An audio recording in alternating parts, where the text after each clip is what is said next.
तुम आज मनु की मनुस्मृति को सिगरेट से जला करके उसमें चिकन तल रहे हो, उसमें गौमांस पका रहे हो, लेकिन उसी मनु को सही सिद्ध कर दिया था न्यायालय ने 1989 में। मैं आपको एक फैक्ट बताना चाहता हूँ। राजस्थान हाई कोर्ट में महर्षि मनु की प्रतिमा लगी हुई थी, राजस्थान हाई कोर्ट में, और वो लगाई इसलिए गई थी कि मनु आदि विधि के प्रणेता हैं, आदि संविधान के निर्माता हैं। जो मनुस्मृति है वो संविधान है कि कैसा समाज में व्यवहार होना चाहिए, किसको कितनी दंड व्यवस्था है, किसको कितनी न्याय व्यवस्था है, पूरा उसमें सिस्टम था।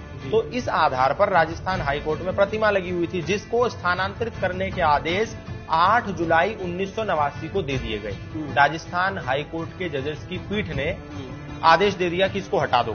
क्यों? कि किसी ने याचिका डाल दी थी कि ये तो समाज के विरोधी हैं, मनु तो जातिवाद के पोषक हैं, मनु तो महिलाओं के विरोधी हैं, मनु तो शूद्रों के दलन करता है, इनको हटाओ यहाँ से। तो राजस्थान हाईकोर्ट ने कहा स्थानांतरित कर दो।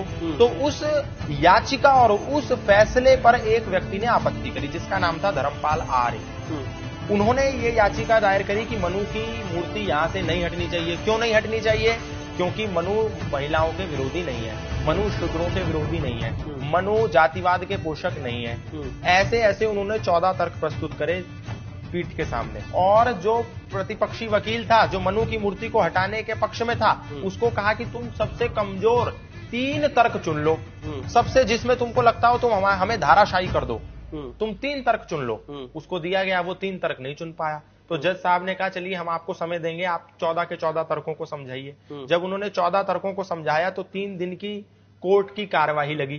3 दिन की कार्यवाही के बाद सब तथ्यों को जब उन्होंने समझा दिया और यह सिद्ध कर दिया कि मनु जातिवाद के पोषक नहीं है, मनु शूद्रों के विरोधी नहीं है, मनु महिलाओं के दलनकारी नहीं है, दमनकारी नहीं है, मनु समानतावादी है, तब प्रतिपक्षी वकील को समय दिया गया कि अब इन्होंने तो सिद्ध कर दिया, अब तुम इनकी बात को काट के दिखाओ।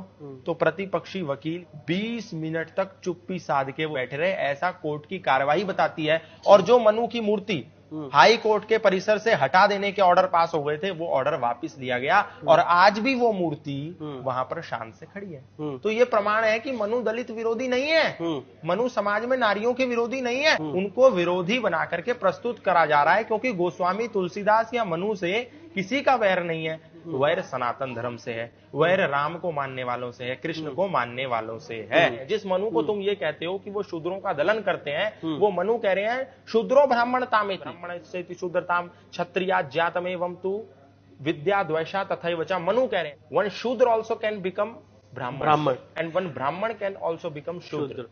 उस मनु को तुम कह रहे हो कि शूद्रों का दलन करने वाले हैं। मनु कह रहे हैं प्रमोशन हो सकता है, जैसे एक नॉर्मल एसआई का इंस्पेक्टर पद पर उससे फिर ऊपर प्रमोशन होता है, और कुछ गलत कर दे तो डिमोशन भी हो जाता है। इसी प्रकार कोई शूद्र व्यक्ति है तो उसका प्रमोशन हो सकता है, ये मनु कह रहे हैं। उस मनु को पढ़ा तो है नहीं, बस उसको सिगरेट लगा करके और मांस पका करके उसको चूल्हे में जलाया है। तो मनु की क्या गलती है इसमें?